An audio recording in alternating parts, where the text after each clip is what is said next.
Hi guys, today we're in the northeast of England, which is home to someone who's been the front man of UK-based World Cup downhill racing for well over a decade.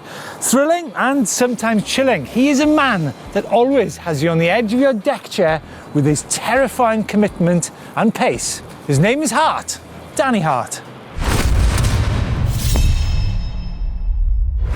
So from deck chair to hot seat, and I have to say some particularly lovely weather up here in Redcar in the northeast of England, and the man himself, Danny Hart.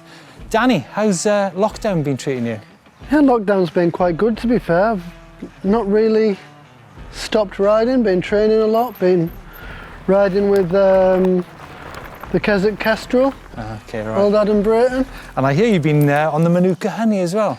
Yeah, I've had a bit of a cold the past week, so I've been trying to get better, and the Mondraker honey has done a little bit of help. So there you go, folks. Top tip there from Danny, Mondraker honey. So from honey to something equally sweet. Now Danny has got an incredible selection of his World Cup bikes from the past decade. Now, this is one of the first ones, Danny. This is a Lapierre. Now, this is actually the only one which you didn't actually race on in the beginning. But how did you get hold of this bike?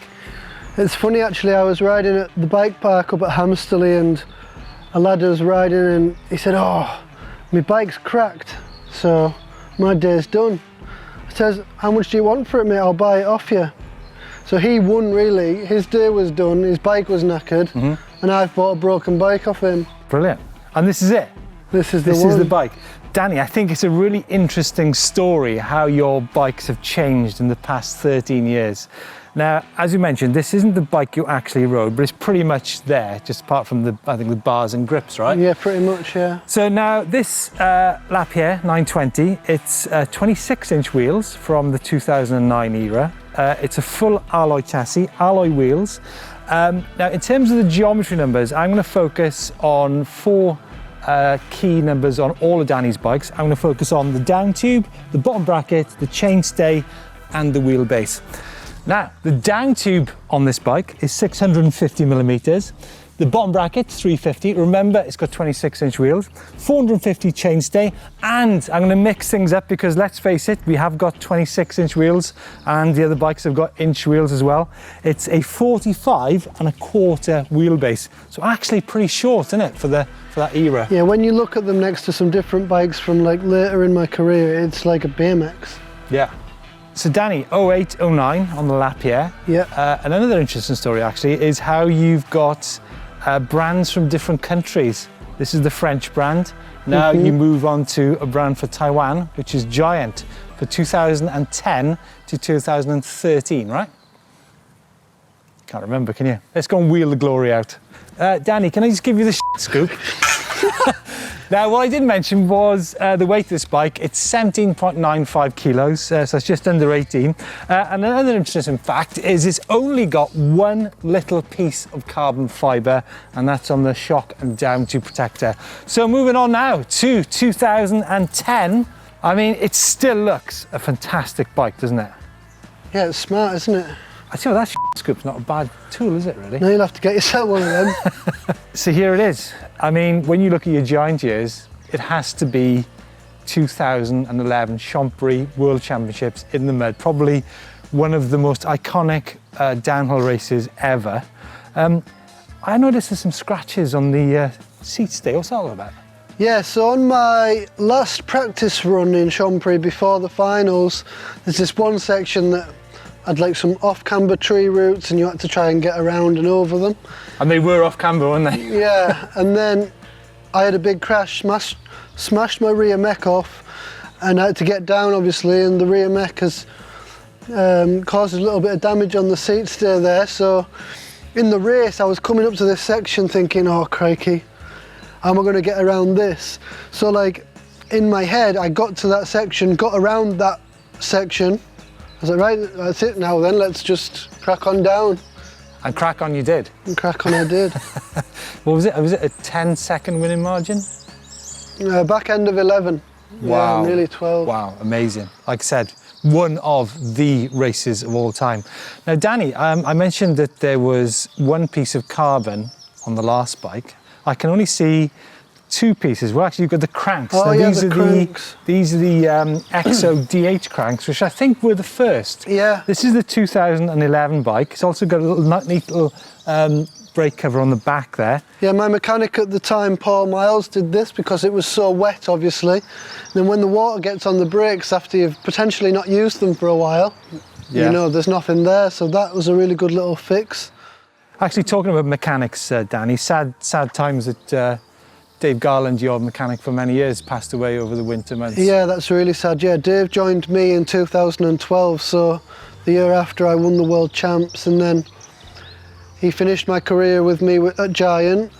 I went away, did Mondraker for 3 years, and then Dave joined me again the next year, just for 1 year. And yeah, do you know, I'll never forget, we were in San Romolo right, yeah, together Dave in used to love it there, 2012. didn't he?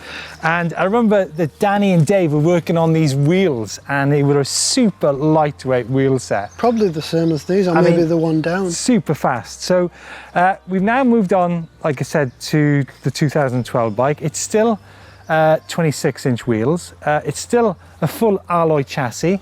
I think there's a 10-speed road cassette on the back there, isn't there? Yeah.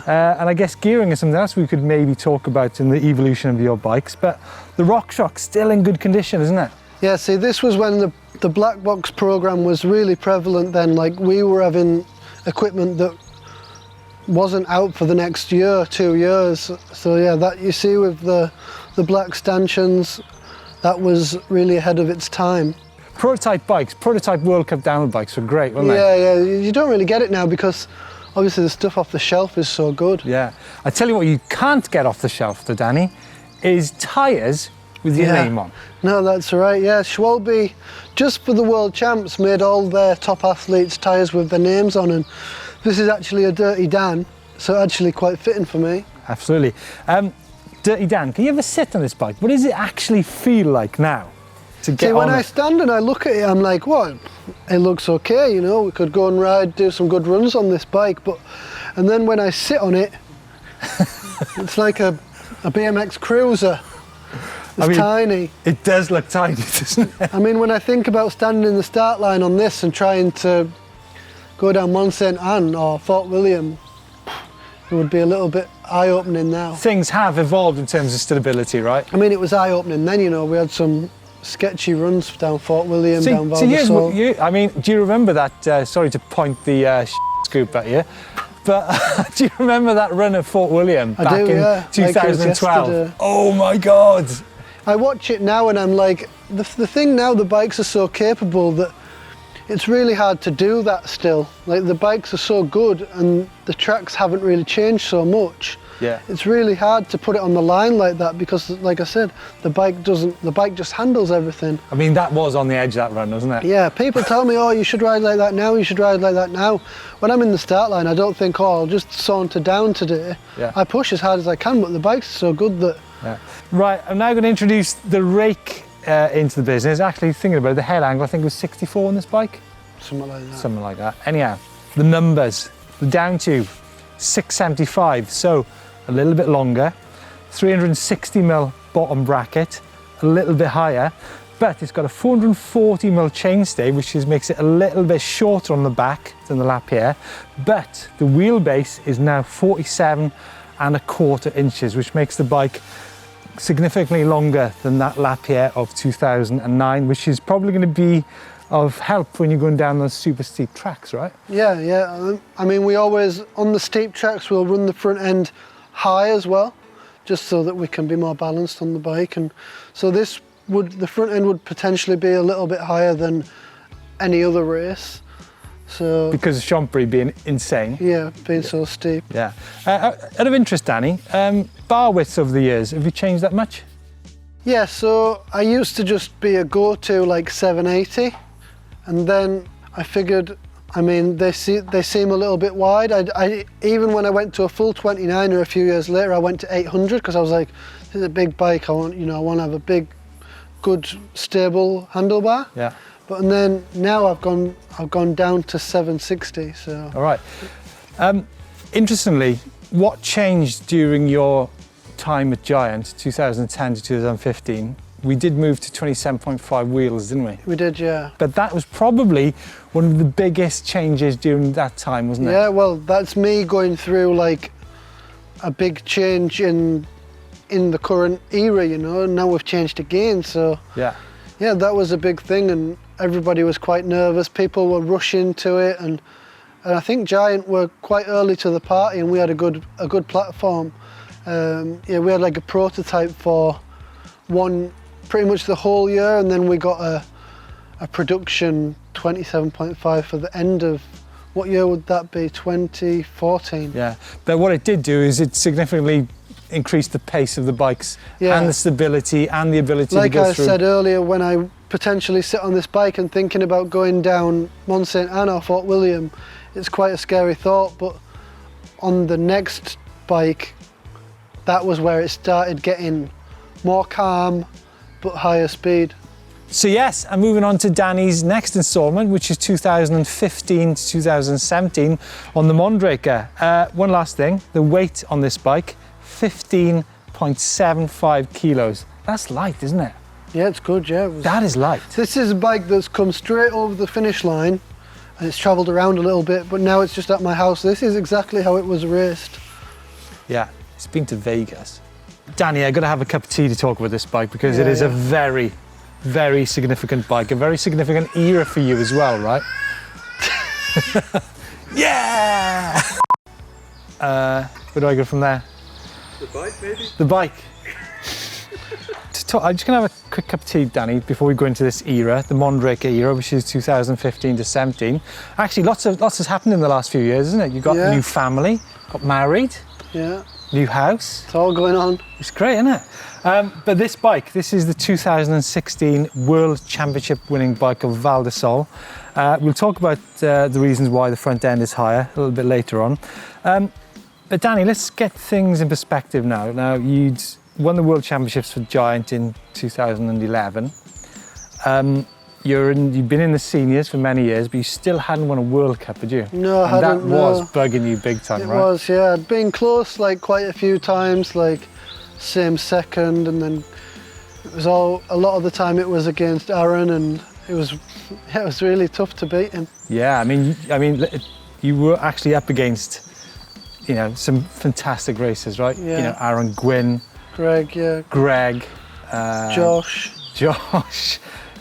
G for a time, Stevie. Yeah. I mean, you know, it was you were in a very intense era, weren't you? Yeah. But here we are. This is now the Mondraker. Now we've gone to carbon front end and swinging arm on this bike, which is a marked change. I think now you'd be saying there's only this in alloy and only this in, you know, whereas the other bikes it's all been alloy, and this one, the majority of it is carbon. Yeah, and it's also one of the lightest bikes, isn't it? 15 kilos, just a shade over 15 kilos, and that's with the pedals.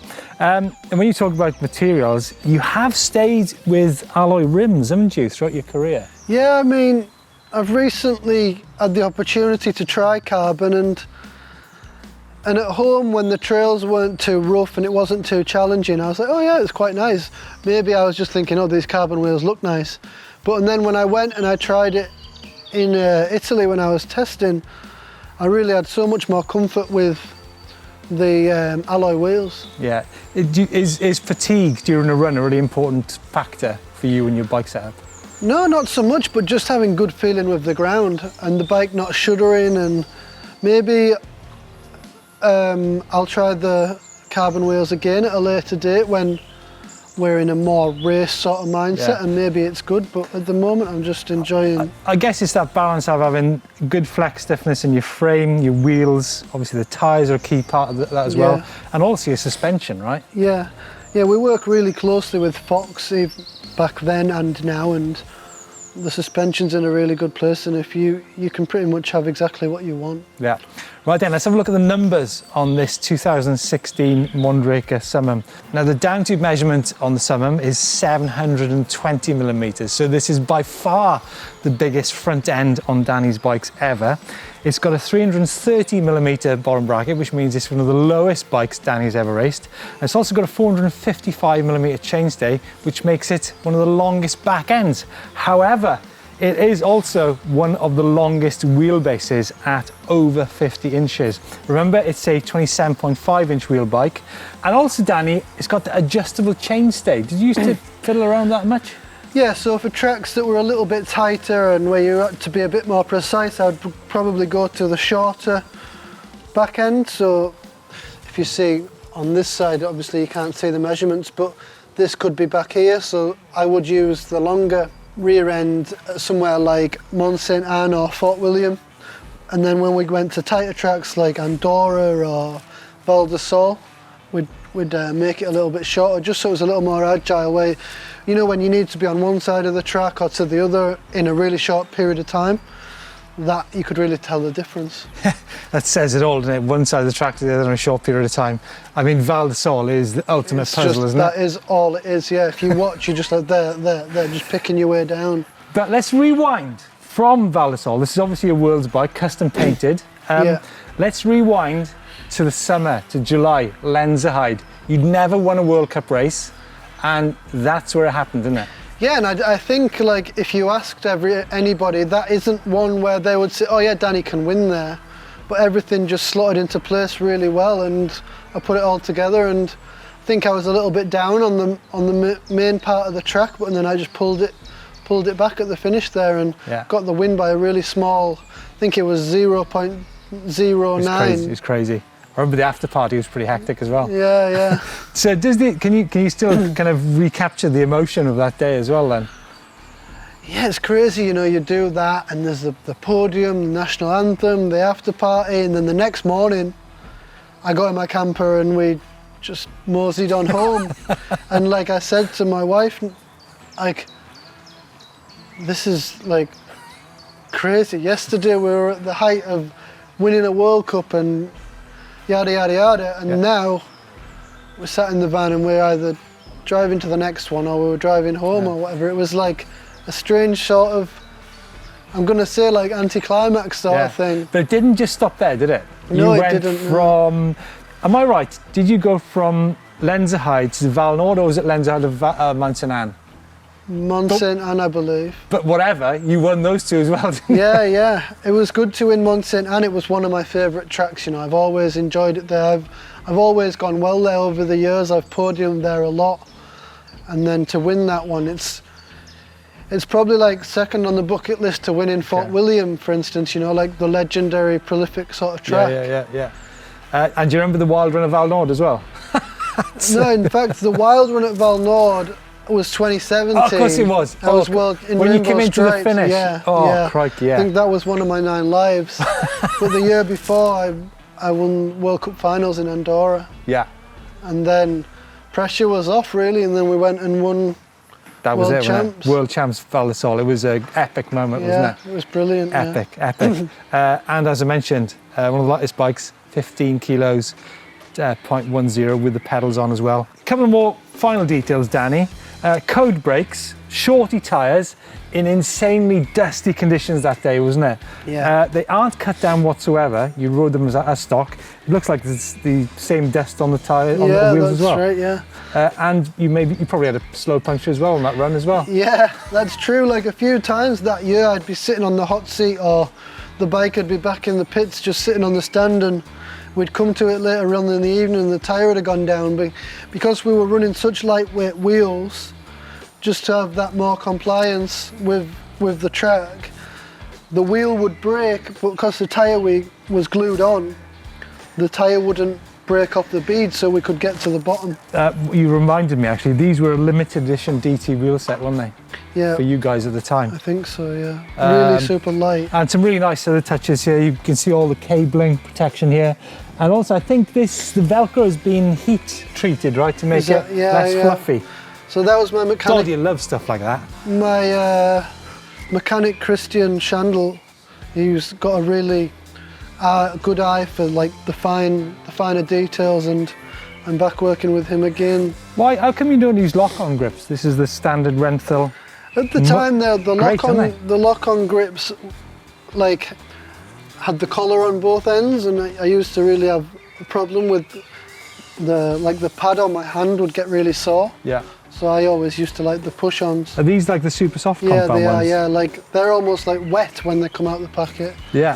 So there you go, folks. This is the 2016 bike. I mean, I'm sure you'll all agree it is still a beautiful looking bike, isn't it? It is, yeah. I'm surprised how light it is. When I pick it up, it even surprised me just now. So 2016 finished the year, the emotions must have been all over the place. And then 2017, you were still in the Mondraker, but Santa Cruz came out with that bombshell with a 29-inch wheel bike at Lord's. Trek had one as well, but he hadn't launched it. Yeah. That really was another curveball to deal with, right? Yeah, and I remember yeah. you were a little bit all over the place about that during that time. Mondraker did have, like, I think what they call it in the industry is a mule of a 29er, and I had been over to, it was La Fenasosa in Spain, and I'd tested this bike, but we weren't ready to go all in on that bike yet, and we obviously knew that the bike that I'd been racing previously was a race winning bike, so I just stuck with that. And then, like, the season, that 2017 season, like, started good, like in practice in Lords. I was riding really well and I was confident. I was riding, I was like riding just like I knew I could. And then it rained for the final, and it just, like, a really crappy start to the season, which was totally out of my hands. Yeah. And then I think we went to Fort William, and I jumped on a 29er, and maybe it wasn't the best thing to do, but I crashed in the woods like twice. Yeah. So then again, it's just a crap start. And then we goes to Leogang, and I snapped the chain out of the start line, and the season just went from, well, it didn't go from bad to worse, because I did end up getting to not winning ways, but back to the sharp end. But after that start to the season, and then, yeah, it was just really hard to come back. Would you say that the past 4 years, and obviously you went to Saracen in 2018, I mean, who can forget the 2019 final race of the year at Snowshoe? Yeah. I think probably one of the most exciting. I mean, everyone talks about Champery, but I think that race was all time. It was amazing to watch. It was a great track, it was a fresh track. But would you say that the conversation and your focus over the last 4 years has been about wheel size and trying to get a grips with that? It maybe was for a little time, but and then, like, I've tried the 29er on 2 occasions. On the second occasion, it was at Fort William in 20... This is the Saracen now, right? Yeah. Yeah. This was in, so 20... A couple of years ago. Yeah, a couple of years later, and I was like, nah, I'm going to go back to my 27.5 on the rear. And then from then on, I've just stuck with it. And moving forward to Cube, their production bike is full 29. Yeah. And I'm sure the engineers there would like me to go to full 29, but for the time being, I want to stick with what I know, get a good package, and then maybe in time again, we'll maybe try it again. But right now, So here we have actually, so we're looking at now 10-year difference between, this is Danny's current Cube, by the way, the 215 with 29 in front and 27.5 in the rear. Huge difference, Danny. I mean, can we just, for the viewers, just sit on that bike again so we can just get an idea of the perspective of the two bikes. So there's Danny on the 26-inch bike with a flat tyre. And then can we just get you on this one? Just move that one out of shot.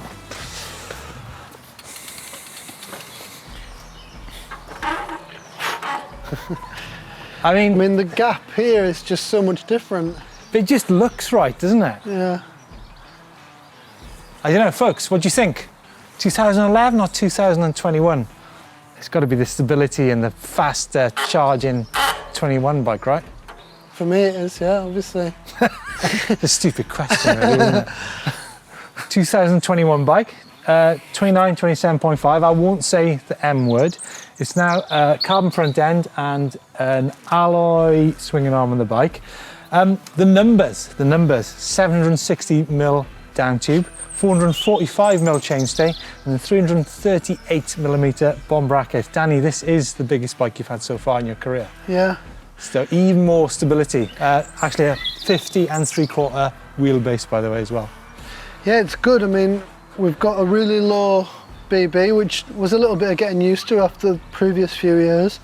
I was a bit nervous to be hitting the pedals and whatnot, but it's so good in the corners, you know, you can really get in and out of them and really push hard. Actually, I want to remember, what's your height, by the way? We haven't talked about that, maybe an important thing. Just shy of 5'10". Okay, there you go. And also, you remain, like you said earlier, with the alloy wheel set on the bike. It depends on the conditions, whether you're in wet or dry. And you've gone down to a 760 bar, right? Yeah, over the past few years, I think it was on Saracen, I dropped the bar width down to from 780 to 760. Just, you know, I'm not the biggest guy, you know, like big guys are using 780. Yeah. I'm a little bit smaller, so it allows me a bit more room in the bike because I'm not so wide on the handlebar. Yeah. So there you go, folks. Should mention, Danny, the red car rocket is on clipped-in pedals. I mean, we could have spent days talking about the detail, right, Danny? But I think there's, I mean, such things as the sizing, the wheel size, the materials, maybe the gearing is something we could have spoken about as well. The handlebars, the brakes. Actually, the one constant is the 200mm rotors, I think, isn't it? Yeah, that's it. But folks, let us know your thoughts. Which is your favourite Danny Hart winning bike? Let us know your comments. Danny, thanks so much for joining us in the sun. Brilliant. It's beautiful up here in Redcar. Another thing, if you want to go on holidays, you're looking for a summer vacation, Cleveland, North Yorkshire Moors. There you go. Underrated, I think. Underrated. Danny, have a good time this season at the races. Thank you. And catch you on the heavy traffic of Val De Sol and wherever. Let's go.